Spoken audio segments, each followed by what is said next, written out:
What's good, YouTube? As I can see, man, Wavy React. I see reacting to victim dog leads to all shits. Tough.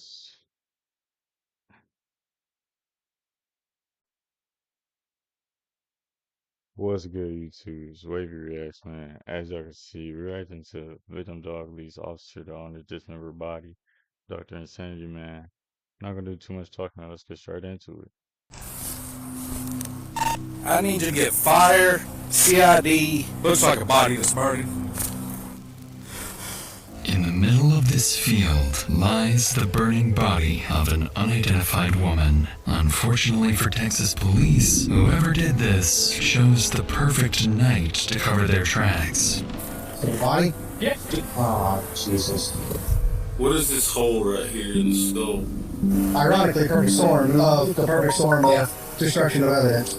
As investigators analyze the crime scene for whatever evidence remains, a stray dog refuses to leave the place, circling the field as if he's trying to lead them somewhere. Detectives don't know it yet, but this dog is their only lead to a killer who spent years slipping through the justice system, walking away from violent crimes that should have put him behind bars long before this night. And worse still, this burning body may not be the only victim. There is a possibly the victim's dog that's running around. Yes, hi, my name's Mandy Reynolds, and I got a message that you guys found my dog. Get in your car! Yeah! You make any movement, you will be killed!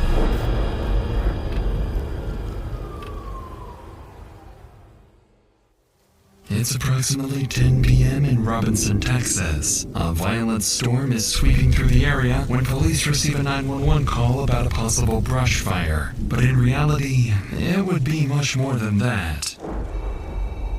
Robinson 911, where's your emergency? I was calling, I tried calling the fire department to see there's a fire in our subdivision, but it may just be been burning brush because they're building houses, but I wasn't sure. We did have lightning, so that's why I wasn't sure too. Okay, I can get someone out that way to check on it. Given the severe weather, the call sounds routine. Still, dispatch sends Jason Atkins, a veteran corporal with more than 2 decades of experience, to assess the scope of the fire. But once he arrives and gets closer to the flames, he would spot something so vile, it would make him sick to his stomach.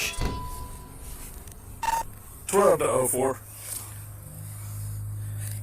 I need to get fire, CID, and 04 out here. This looks like a body that's burning.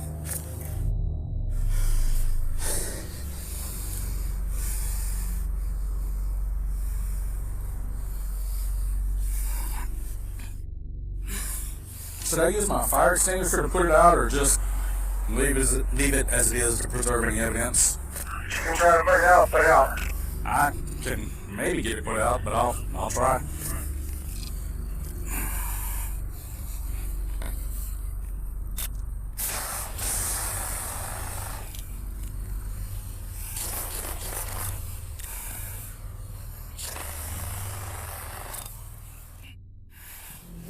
After Officer Atkins finishes putting down the fire, the sergeant arrives on scene. As he steps out of his vehicle, little do the officers know that just feet away from them sits an unexpected witness, one who saw everything that happened.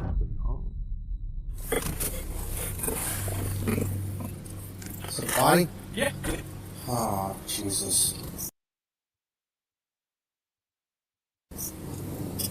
I got fire out. Okay, that's fine. Just, I got this up. I saw it. Be careful. I haven't walked up super close, I just walked up close enough to spray it out because obvious death. I wasn't going to get all up on it. Possibly female, looks like a bra strap. I got to about right here. Okay, that's where I fine. hosed it. That's fine. Fire extinguisher. That's fine. Rain's starting to come again. If y'all have any pop-up canopies or something where we can get something put up over the crime scene and try to preserve the crime scene, please. Just be worse for the scene or the permanent worse for the scene? Letting it burn, because if it continues to burn, you could potentially lose any additional evidence that's there. Right. Versus if you put it out with a dry chem. Now, if they would have hit it with a hose, it would have washed everything into the mud. with a dry chem fire extinguisher like that, we can separate the dry chem from whatever other evidence might still be there. I got a potentially female, yeah, it might be hers, potentially female body burned all the way down to the bone, 700 block of Heston.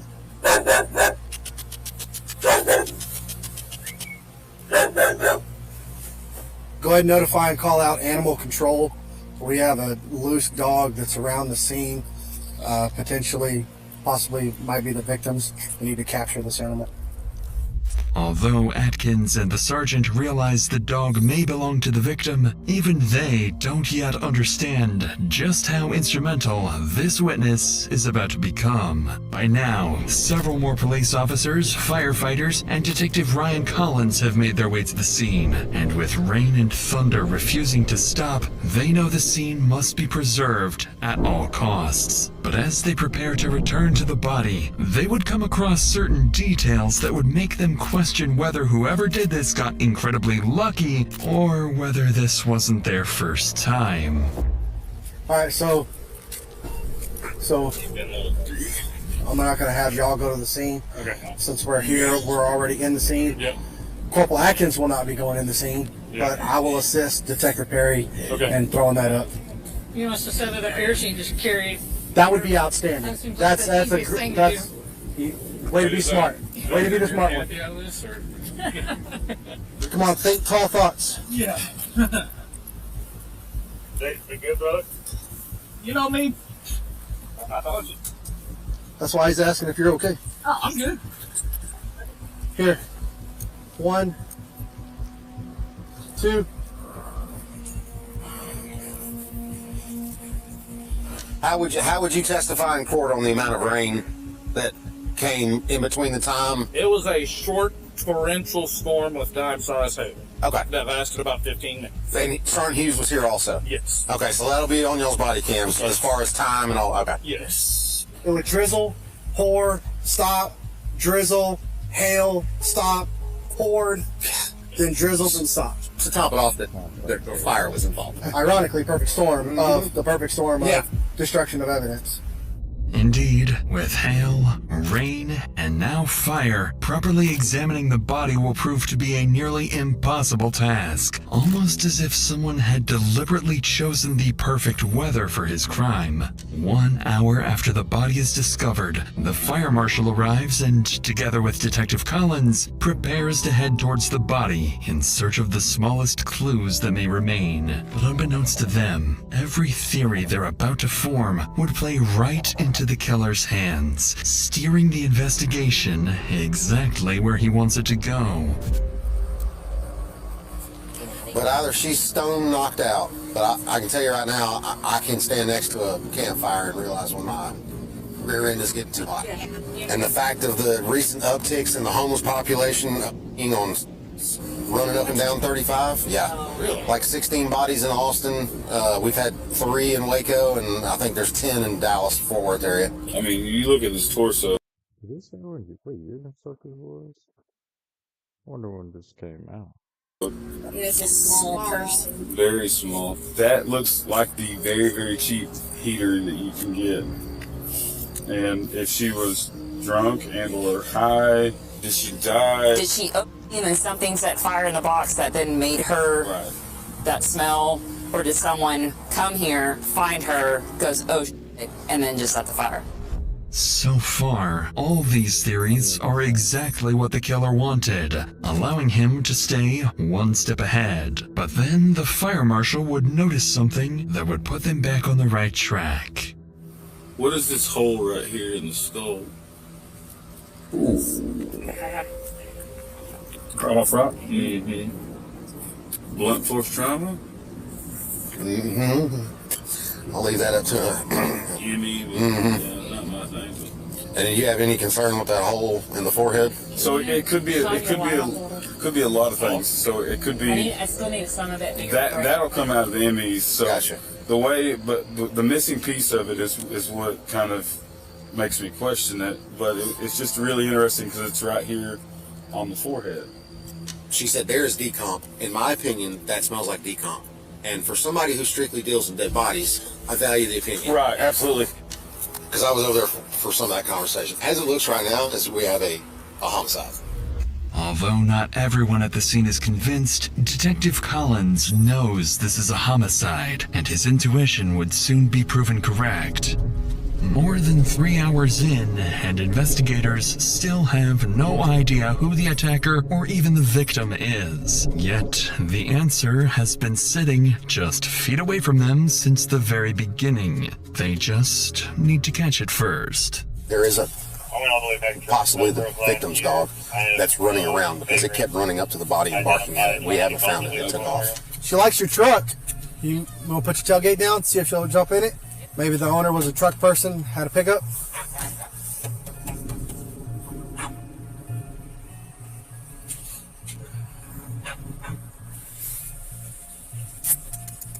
Hi, come here. Well, come here, chicken. Well, come here, chicken. You big chicken. We can have a T-bone steak in our hands right now. It wouldn't do it good. Despite multiple attempts, none of the officers manage to catch the dog as it disappears towards the neighboring houses. Soon after, the body is transported for autopsy, while animal control is requested to arrive the next morning, in the hope the dog will still be around the scene. As the scene is locked down, it becomes increasingly clear to detectives that the killer is highly calculated, carefully choosing the perfect circumstances for the murder. And, most worryingly, this may not be his first time. But despite this planning, the killer has left something behind, something that will come back to bite him and expose his carefully constructed escape plan. Dogs are You think my little... Oh my, detective, with all due respect, do not call me back. Get in your car! Get in your car! Where'd he go? Detective not to call him back. What are you telling like? If you make any movement, you will be killed! The next morning, officers return to the field in search of a breakthrough. One team is sent back to the crime scene to look for any clues that may have been missed, while another goes from business to business, checking whether anyone may have captured the victim, the killer, or even the dog on camera. And despite the killer being seemingly prepared for everything, officers are about to discover there are a few things he overlooked. How are you this morning? Good, how are you? I'm doing good. My name is Investigator Collins. I'm with Robinson PD. No, what it is, we found a dead body that had been burnt, and so. Around here? Mm-hmm. Oh. Rangers are going to be here tomorrow at night, so hopefully nobody comes out here with our flags. All right. I don't guess we've heard anything from autopsy. Mm-mm.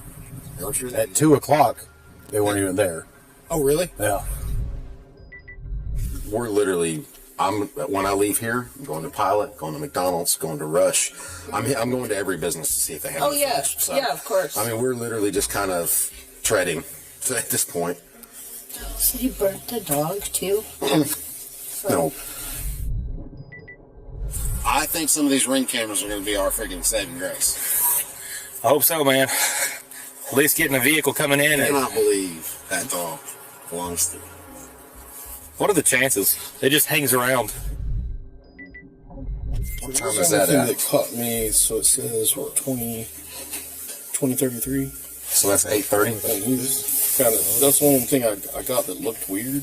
After visiting nearly a dozen businesses, one officer finally stumbles across something potentially very useful. A black Honda leaving the area around the time the fire started. The problem, however, is that the footage is too blurry to make out the license plate, meaning detectives still need something else. Later that afternoon, the police department receives a major update. The dog has finally been captured, but the biggest breakthrough comes when animal control scans the dog's microchip, identifying him as Titan and his owner as 26-year-old Mandy Rose Reynolds.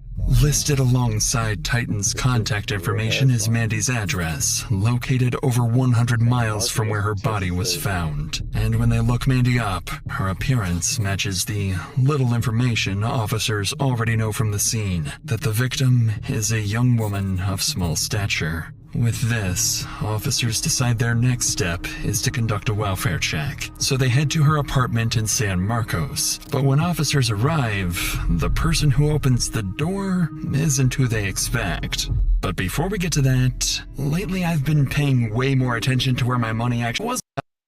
Entry grows every week percent. Put that into $38.80 and a chunk or change or no, and unlike millions and slash in. With that said, let's return to Mandy's apartment, where officers are about to be greeted by someone they weren't expecting. Police Department. Oh, hello. Hello. I'm Detective Finn of the San Marcos Police Department. Hi. How are you? Doing awesome. How are you? We're here on a welfare check for a person who used to be associated to this apartment, Mandy. Oh, Mandy Reynolds? Mm-hmm. She's in E1 now. E1. Yeah. Sorry, the dog. Oh, no, you're fine. How do y'all know Mandy? So Mandy's my best friend. Okay. I actually got her the apartment here. No, the address is 1000 LBJ. It's like a 5-minute walk from here. It's the ones that are a little further down on there, and it's E1 you said? Mm-hmm. Have you talked to her in the last 2 or 3 days? The last time I talked to her was Sunday. Sunday. How was that conversation? It was good. I know she was talking about possibly going to California the next day, but then that fell through. Does she have a boyfriend or anything? No. She has an ex-boyfriend. Ex-boyfriend. Couple. But no, her cousin lives with her. Who's her cousin? I don't know his name. Does she still have her dog? Yeah. Normally Mandy's in constant contact. Yeah. Yeah, we haven't had that for a few days. And I remember, thinking, like, I haven't heard you mention, like, hanging out with Mandy or, like, doing anything together in the last few days. Which, to me, it was something like her, but I just met her, like, a month ago for the first time. I was relieved for, like, just the quiet. Yeah, it's just been nothing but drama when she moved down here. We're going to go over to E1. Okay. I am the manager Damn, she been having a lot of trouble and shit already going on. of this property. Oh, okay. So I can let you inside the apartment if we need to. Knowing the victim has not yet been officially identified as Mandy, officers choose their words very carefully. According to the couple, Mandy's life was always full of drama, much of it, as Diana goes on to explain, revolving around the men she surrounded herself with. And as Diana leads officers to Mandy's apartment, they're about to learn exactly who those men are. Appreciate you coming out and helping us. No problem. She lives with one roommate, Yes. and it's a cousin? Yes. What is her cousin's name? He decided with a J A guy or a girl? guy. Is he younger than her? Yes. Is it Jared? Jared is her ex-fiance. Is there a lot of drama with him? Just between, like, he is doing, like, a small business thing with her grandfather. And I know that went south. Her and Jacob always fight on and off. She changed her number because she didn't want Jacob to have it in there. She said she was scared. Recently, Mandy was just making a lot of enemies. How so?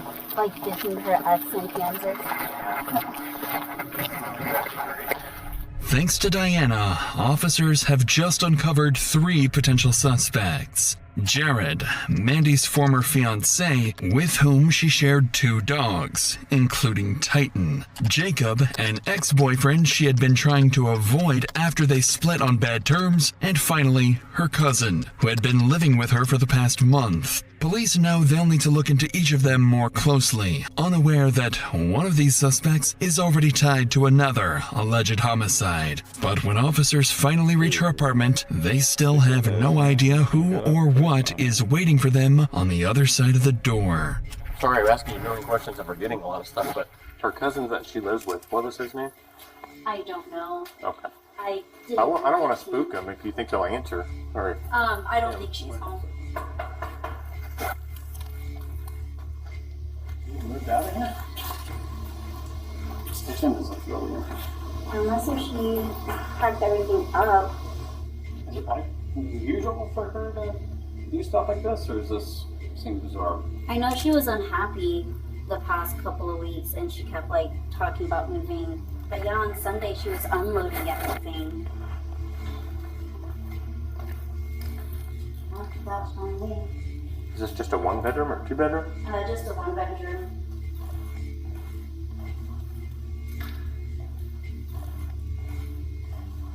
Broken glass on Sunday leaving here?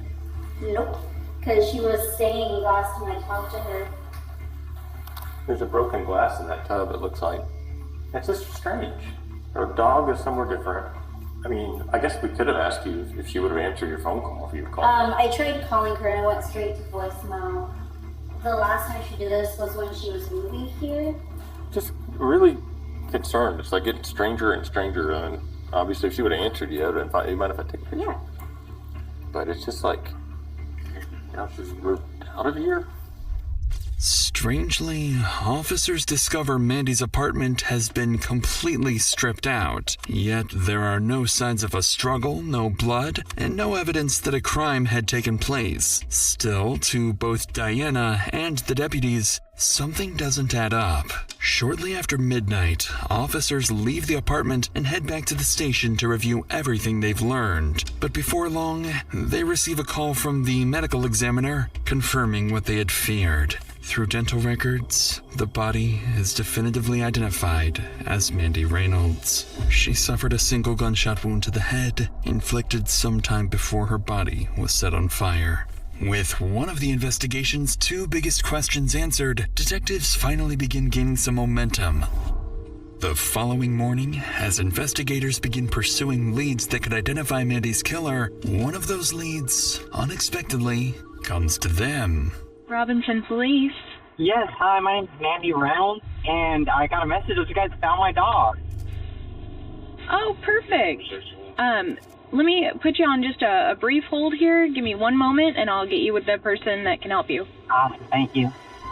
On the line is Mandy Reynolds, but as dispatch transfers the call to Detective Perry, it wouldn't take long for something to feel very off. This is Detective Perry. Hi, I just got a message saying you guys found my dog. We believe so. So, what is your dog? He's a poodle retriever mix. Where does the dog belong? Well, I was on my way to Wichita, Kansas, and I live in San Marcos, and Titan is his name. He just ran off. What was your name? I apologize. My name is Mandy. Do you want me to come get him, or I don't understand? That's the one impersonated her, though. What's going on with that? And is he at the pound? So we just put him at the pound, but we put a hold on him because we were trying to figure out who he belonged to. How long ago was this that he's been out? Oh, heck, it's been, I don't know, this would have been around 1 in the morning. Detective, I hate to cut you off, but, you know, I'm actually at work. I'm sorry you guys had to deal with that, but yeah, I'll just come, I'll come get him. What is it? I mean, 100 miles? So about 1 o'clock last night. Oh, and Jesus Christ. Yes. What? I mean, what is the interrogation about? No, I'm just trying to make sure I understand why. You know what? That dog, that's my dog you guys have. Let's get that straight, Detective. Okay, and that's fine. I understand that. You know what? I'll just come to the pound. Goodbye. After hanging up, Perry is certain someone is attempting to impersonate the deceased victim. Believing he may have just been speaking with the killer, Perry immediately calls the number back, while investigators race to trace the phone's location. This is Mandy. Mandy? Yeah. Hey, this is Detective Perry. I think we got off on the wrong foot, so the reason I'm asking some questions, I'm just going to be upfront with you. We found your dog in a field. In the field was a crime scene of a deceased person, and I didn't want to give you all the details because that's kind of sensitive. That is why I was asking some questions to verify how the dog got there, what's going on. Oh wow! I mean, geez, that field. Good Lord! I just wonder how long he was outside. You know, I can't even imagine what he went through, and then now there's a deceased person. Like, oh my God. This number comes back to a different name. Are you on somebody's phone plan? I'm going to be frank with you, sir. You know, I'm sorry that this happened, but I cannot waste my whole day speaking to you. I'm just trying to figure out how long the pup was there. If the puppy messed with the body. If the puppy messed with the body. Dogs are natural scavengers. You think my little Titan would go? Oh my Detective, with all due respect, do not call me back. Although the caller hangs up once again, investigators finally get exactly what they needed. The phone is successfully traced, and the signal is pinged to the west side of Wichita, Kansas. With Mandy confirmed dead, a mysterious caller impersonating her, and her Honda Accord still unaccounted for, detectives issue a bolo for the vehicle. Before long, flock cameras pick up Mandy's Honda traveling along Maze Road in Wichita. Convinced one of their 3 suspects is behind the wheel, officers move in to conduct a traffic stop. But instead of pulling over, the driver would do the exact opposite. Turn the sidewalk. Hey, he's taking off. Give this guy the opportunity to get out of your way. You have to go around. Try to gain as much as you can. Is that him up there weaving through traffic still? He's approaching Tyler. Okay. Go. He's right over that. Get a perimeter. Go. He's running west? Running west, yep. He's over the guns. Take us to the backside. They've got 3 up here. Sure, hold on. I'm approaching 21st Tyler right now. Take us to the back. Watch that fucking asshole on the bike. Do we have suspect description? Did he run into? Yeah, he ran into the Dillons. White shirt. Lock the Dillons down.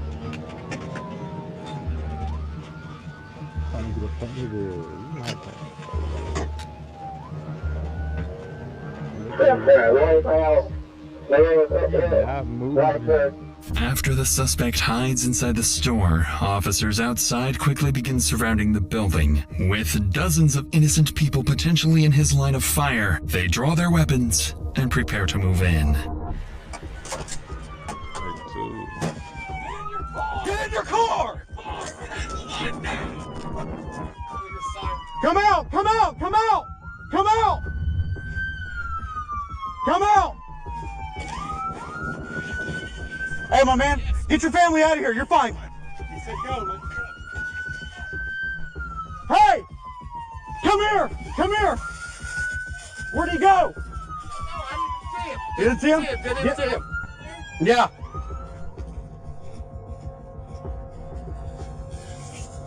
Where'd he go? They say they towards the back, but I just didn't get here. Oh, maybe he's over there. I hear something yelling. Hey! Let's crossbar. Let's go! Yeah! Yeah! Schultz, you make any movement, you will be killed. I got hands. Crawl out. Crawl out towards the sound of our voice. Somebody get less lethal. Somebody's got to back off one direction or the other. Place lethal. Go ahead. Hold on. Crawl out towards us. You're going to have to move all with me. Ready? Yep.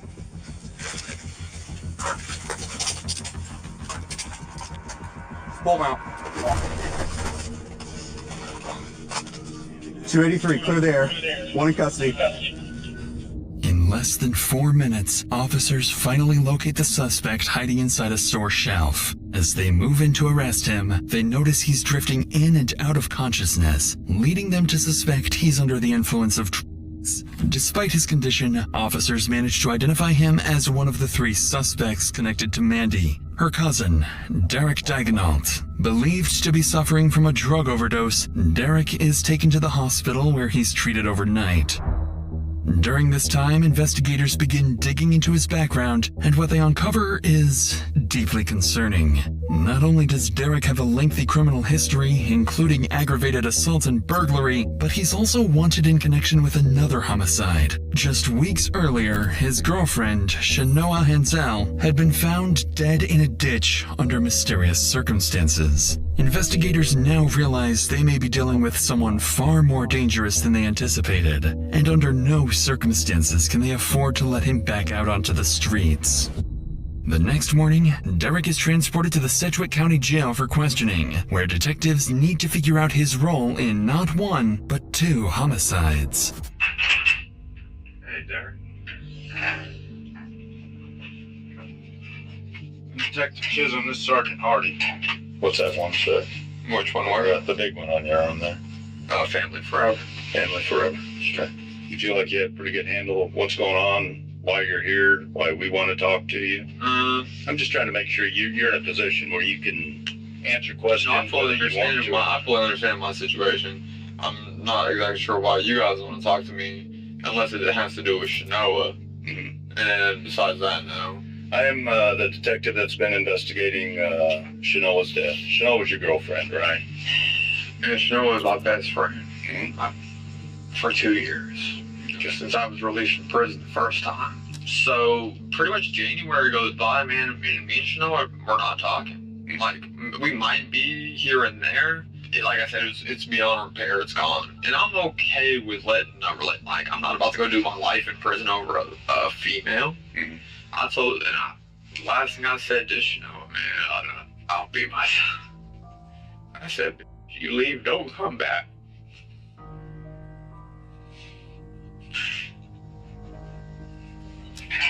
It could have been an accident, sure, an accident, but I don't know. I don't see it, but did I do it? No. As expected, Derek calmly denies any involvement in his ex-girlfriend's death. From the beginning, detectives believed the evidence tying him to her murder was weak at best, but the same cannot be said about Mandy. And as questioning continues, the conversation is about to take an inexplicable turn. Where'd you get the car? I'm gonna tell you something, man. I'm gonna leave it at this. Like, the cartel in Texas is very real. When the person I went down into Texas with was knee deep in debt with the cartel. But how's that have to do with the car you ran from us in last night? What do you mean? Well, I mean, where'd you get the car? The car was my cousin's. Did she give you the car? No, she didn't. I took the car and it wasn't my choice. Like, if it makes sense, it makes sense. If it doesn't. The cartel told me, go dig this grave, right? And guess whose grave I dug? My grave. They empty a couple slugs right into my chest. They say I did it. You want a beer? And I turn, take 2 to my chest, man. And I got a bulletproof vest on with a plate in it, you know? Do me a favor real quick. Lift up your shirt. Just let me see your chest. Whereabouts do you think you got shot? Pretty much center mass there. Okay. As the detective examines his chest, there is no bruising on Derek's body, something investigators would expect to see had he truly been shot twice, even while wearing a bulletproof vest. By now, detectives realize that by avoiding direct confrontation, they've gotten virtually nowhere. So now they would attempt to pick apart his account piece by piece. But this approach is about to backfire. I get out of the grave, and I go home, and... Where's home? Home is in San Marcos, at Mandy's apartment. It wasn't right in there. What do you mean? It was just an eerie feeling. Like, there's just certain that she wouldn't have left that was left. If someone made you kill her, or made you watch her get killed, now's the time to let us know. Look, man, I'm done talking about the cartel with you guys, period. I'm done talking about the situation. You know, like, are you guys trying to get me killed? No, we're trying to find out if you killed her. You still want to talk to your mom? Well, we talked to her a little earlier, and she said she'd be willing to talk to you. It's just it's up to you. Yeah, can I call her? They're asking where Mandy is. They got her, huh? The cartel? Yeah. I know you do. You feel me? But I'll tell you one thing for sure, 2 things for certain. It ain't gonna be because I killed Shanoa or Mandy. That's not why I'm going back to prison. Oh, I know you didn't. I know you didn't. And I know you didn't kill Shanoa, and definitely not your cousin either. While Derek's mother remains adamant that her son is innocent, detectives outside the interrogation room have just finished reviewing surveillance footage from across San Marcos, and the evidence tells a very different story. Piece by piece, investigators begin reconstructing what they believe happened to Mandy. Just weeks after Shanoa's death in March, Derek had an active warrant and was wanted in connection with the case. That's when Mandy decided to let him stay at her apartment in San Marcos. By early April, the situation had deteriorated. Mandy was struggling to live with Derek and decided she would drive him back to Wichita around April 4th. Investigators believe Derek knew he was about to be kicked out. Prosecutors allege that sometime on April 3rd, Derek shot Mandy once in the head inside her apartment using her own stolen .380 caliber handgun before taking her cash and belongings. The following morning, Derek purchases a large plastic storage container, the same type used to later conceal Mandy's body, along with a shovel, gas can, duct tape, and garbage bags. 15 minutes later, CCTV captures him loading the items into Mandy's Honda Accord, and sticking his head out of the passenger window is Mandy's dog, Titan. That afternoon, investigators believe Derek returned to Mandy's apartment, where he cleaned and staged the scene before loading her belongings into a Penske moving truck. Later that evening, he drove 2 hours to Robinson, Texas, where he dumped Mandy's body and set it on fire, a crime executed almost perfectly, if not for Mandy's dog he left behind. In November 2024, Derek Daignault is convicted of murdering his cousin, Mandy Reynolds, and sentenced to life in prison with the possibility of parole in 2054. He has not been charged or convicted in connection with the death of his girlfriend, Shanoa Hansel, and that investigation remains ongoing. And as for Titan, he was happily taken out of the pound and is now living happily with Mandy's best friend, Diana. I need you to get fire, CI. Alright, y'all, that's gonna do it for the first video of Wavy Reacts, man. I hope y'all enjoyed the Dr. Insanity. I know I ain't react much in that, but I'm gonna do more moving forward. Other than that, man, y'all have a great night. I'll catch you on the next video.